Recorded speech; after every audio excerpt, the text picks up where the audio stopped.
Welcome back to my Excel for Scientists tutorial series. We are now in video number 3 of this series, and today we're going to be talking about how to combine data easily in Excel. So if you have multiple different tables of data and you need them to be combined together, we're going to walk through exactly how to do that today. As always, if you want access to these specific files that I'm using, go ahead and visit the link in the description below so you can download these files and work along with them with me. You can also grab my Excel for Scientists cheat sheets so that you have all of these formulas and know exactly how to use them easily on hand. It's just a simple PDF download as well, completely for free. So let's get started today in working on how to actually combine data together. So today we're going to work with 3 main formulas. The first one is going to be vlookup, second one is going to be Hlookup, and the third is going to be Xlookup. So vlookup is going to be good for looking up things within rows, Hlookup is going to be good for looking up things in columns, and then Xlookup can do either. So we're going to first do vlookup because that's probably the most widely known one and probably the most prevalently used up till Xlookup came out. Here we have some data, and so all of this data that I've been using within this series basically comes from Our World in Data, and it's basically information on different countries and then also information on the prevalence of mental disorders within that country. Here we have the prevalence of disorders within females and the prevalence of mental disorders within male for a given country. And what we want to do is attach to it the working hours, GDP, and population of that country.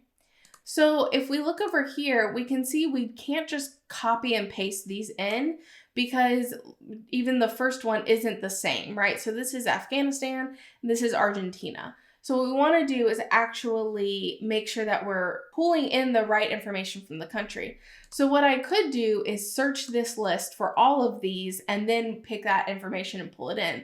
But that's not going to be the fastest way to do it. And anytime you're doing something yourself, you're just introducing a lot of potential for error. So what we're going to do instead is use vlookup. So we can come in here and we're going to put enter or equals vlookup, open parentheses. And now Excel always gives you the different inputs into a formula right below it if you look. So the first thing we're going to do is the lookup value. And I know that this code and this code are the same. So I'm going to look up based off code. I could also look up based off the country as well, but in case there's misspelling or other things, I want to look up based off code. So I'm going to put in the code is the lookup value that I wanted to pull. So now we're going to do the table array. And the important thing whenever you're using V or Hlookup is that your table array, your lookup code needs to be the first column or row in that table. So if we're doing vlookup, we're going to give an array of columns, and we want to make sure that the leftmost column is where our lookup value is.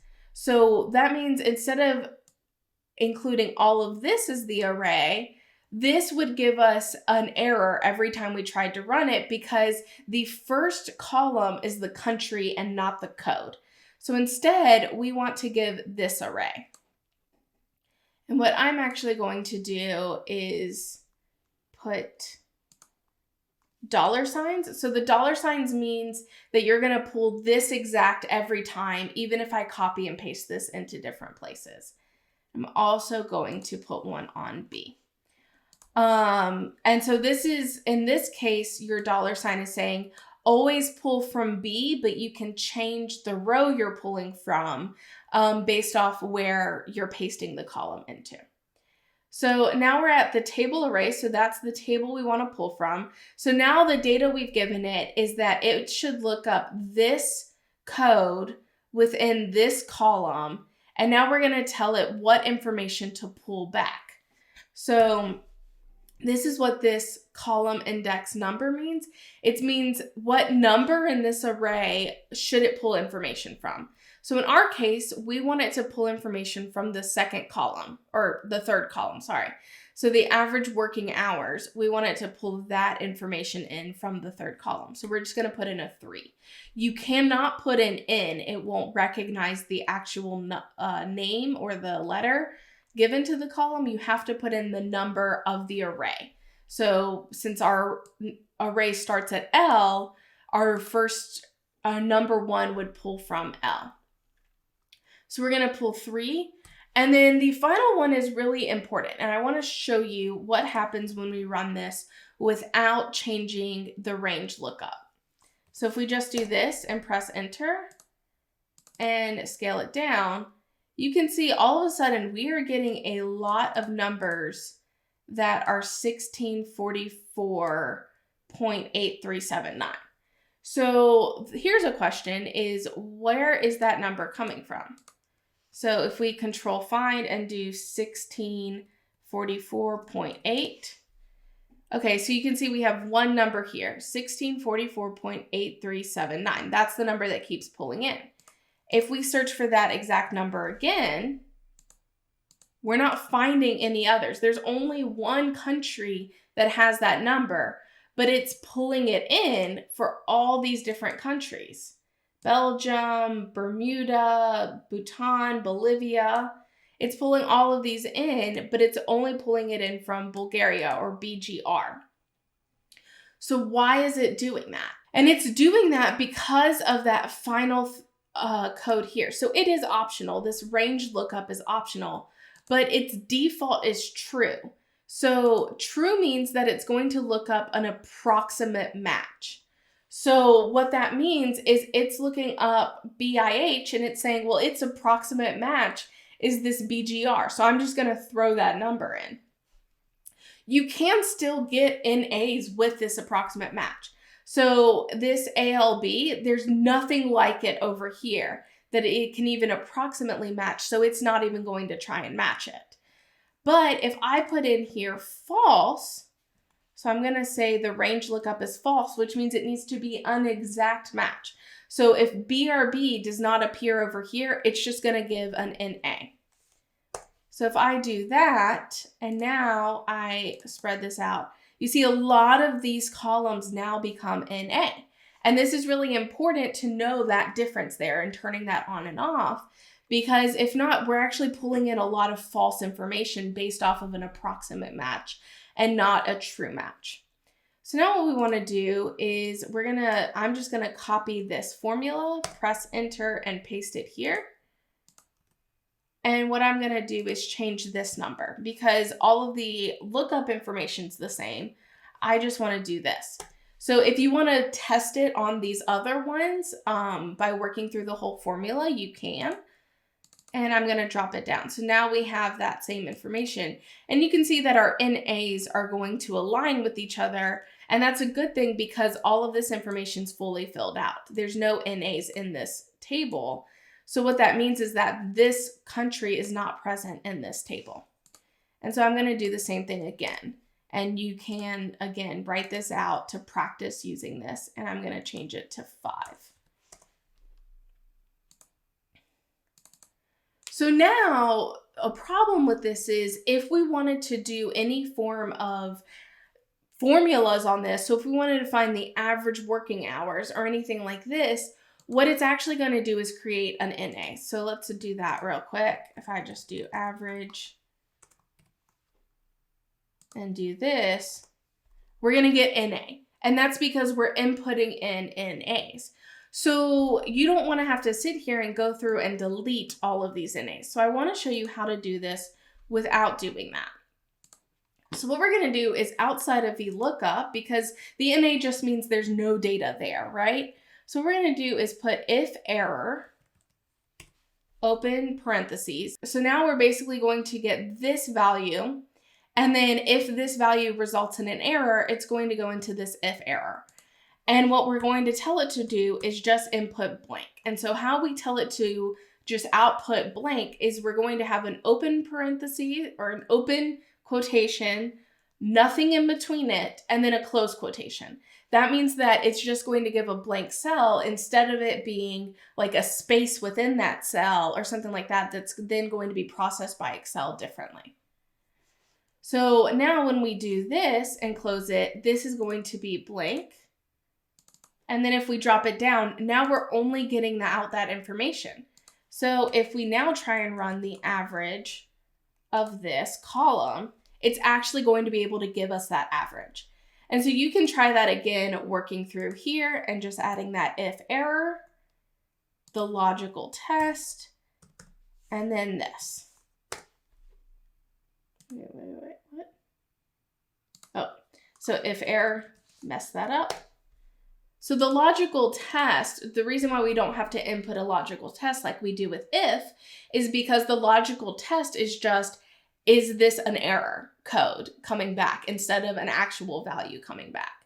And so that's the logical test, is just if this produces an error, then give this number instead of giving me that error code.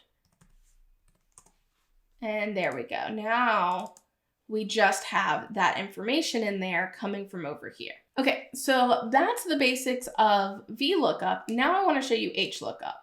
So instead, now what I've done is actually transposed this data. So instead of it being long data, now it's considered wide data.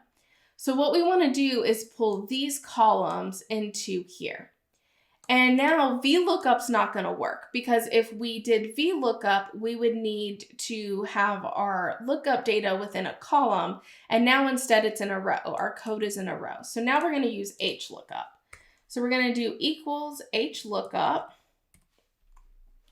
And we're going to hit the lookup value is this code that's now going to be in a row. And our table array can now look like this.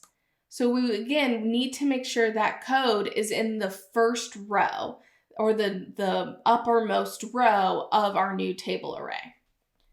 And so now, once we have that, our row index number, instead of it being a column index number, now we want the row. So the second row in our table array is going to be this female prevalence. So now we want that 2 there. And then again, just like we did before, we want to make sure we're giving a false for how it's matching, to make sure that it gives an exact match instead of an approximate match. So now we have this, and then we can just bring it out like that. And there we go. So now we can do the same thing, but with our male prevalence. So I'm going to input. And so what's important here is I'm not, in this case, if I copied this cell and pasted it, it's going to input in that cell again, but now you can see it's changed the array. So if I copy and pasted it like this, I can move the array up and then change the column number, and that would give me, again, an NA. Why? Because this is wrong. So I'd still need to move that up again, and now it's bringing it in.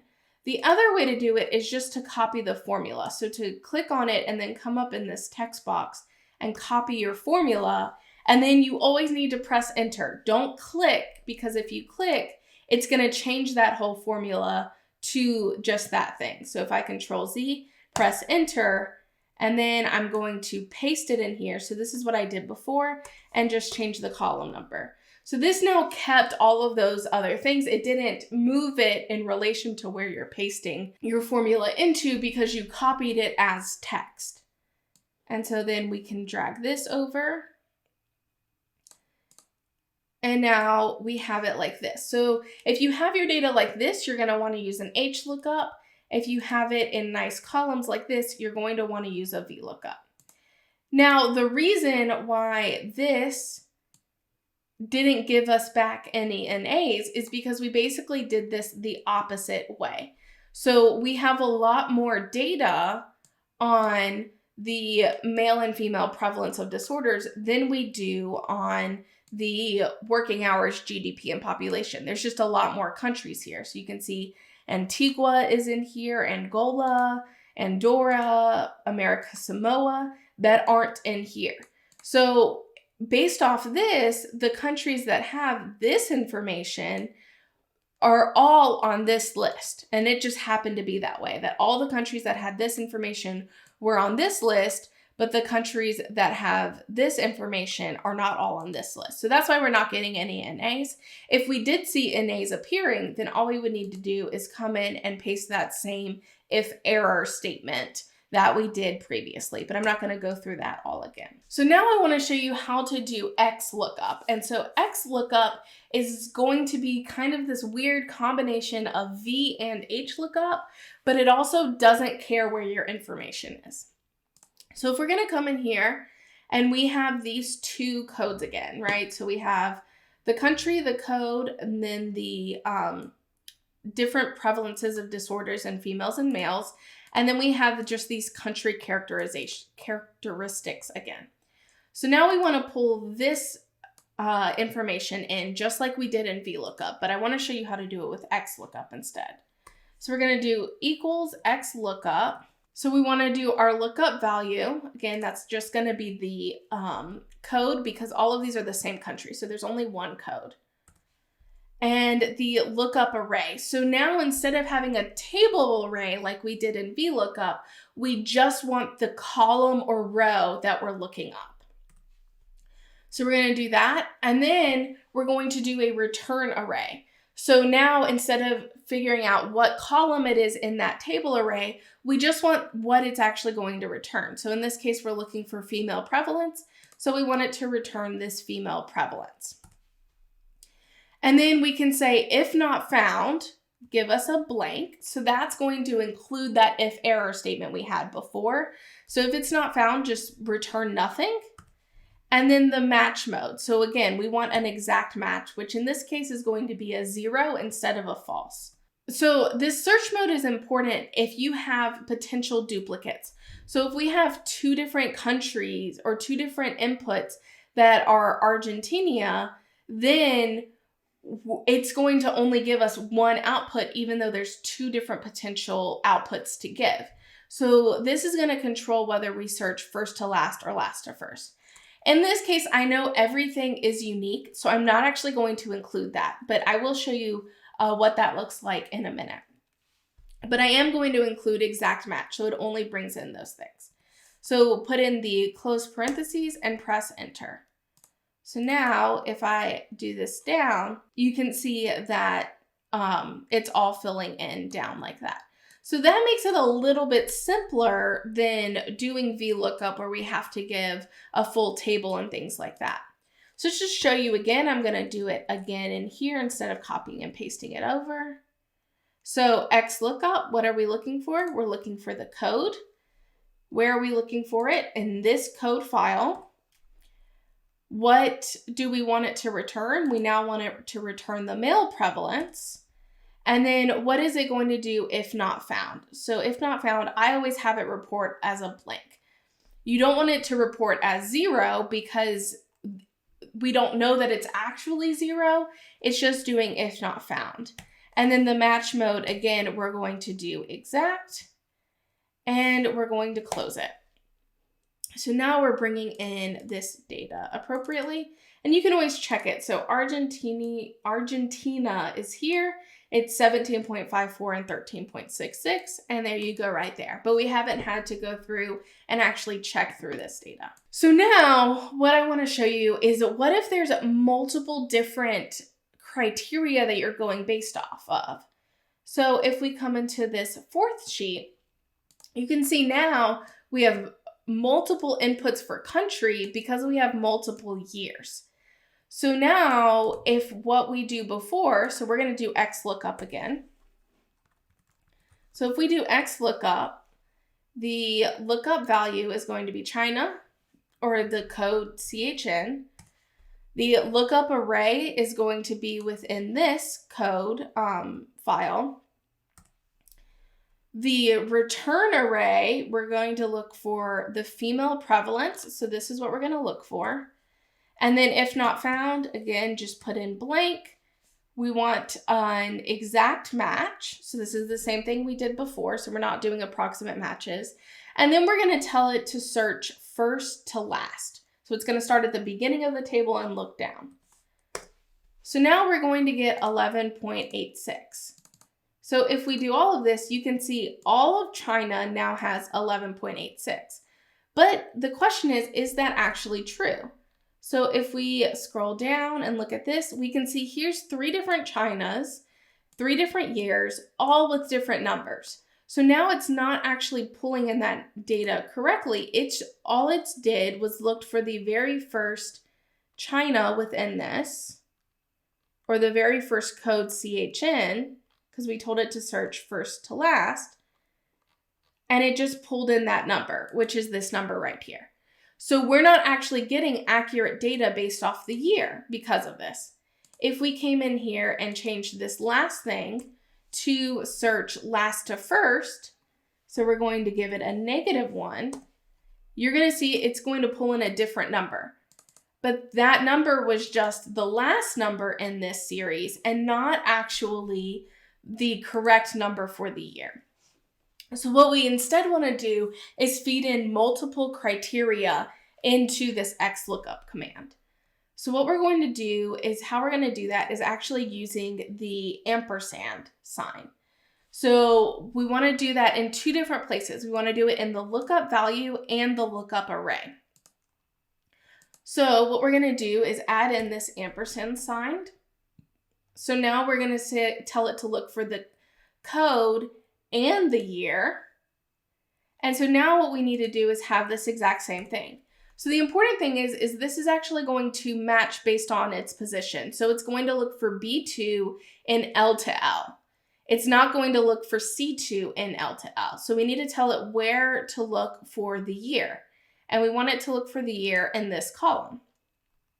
So if you need even more criteria, you want to make sure that you're matching its position. So you don't want it to do B2 in M to M. You want to make sure it's looking for B2 in L to L, if that makes sense. So we're going to have those 2 places there. And here we don't need that ampersand sign because we only want it to return this one column here. So now this search mode isn't going to matter at all if it's 1 or -1. Every single output only has 1 potential now. So now if we push this down or fill it down, and like I said in one of my previous videos, if you're getting to this point where it takes it a while to actually be able to fill it down, that's a good idea to actually start learning and using SQL whenever you're getting to that point just here. But I want to show you how to do it in Excel in this series. So now we can see for China, we have a bunch of different numbers here within these different years. And that's because it's actually matching both the code and the year here. So that's how you can do multiple. So now we're going to do the same thing in this column. So we're going to do equals Xlookup,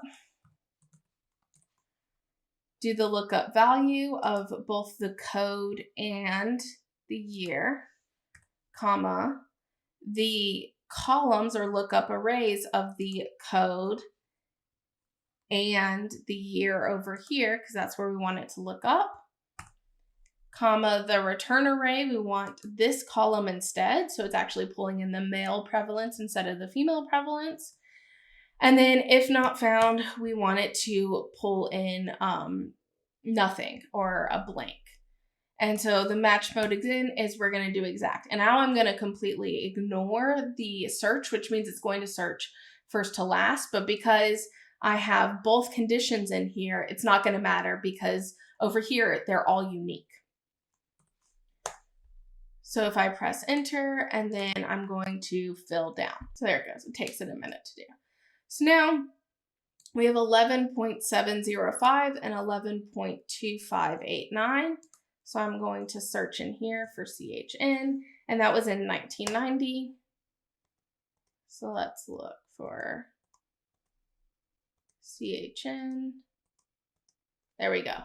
11.705 here and 11.2589. And so that is how you're actually going to pull in the correct numbers whenever you have multiple criteria so that you can very quickly go through and doing this. I do want to have the one caveat again that when you're getting to this point of pulling in multiple criteria, if you have large amounts of data, again, where it's taking a while, please consider actually learning SQL, spelled SQL, structured query language. This is how I actually created most of these files.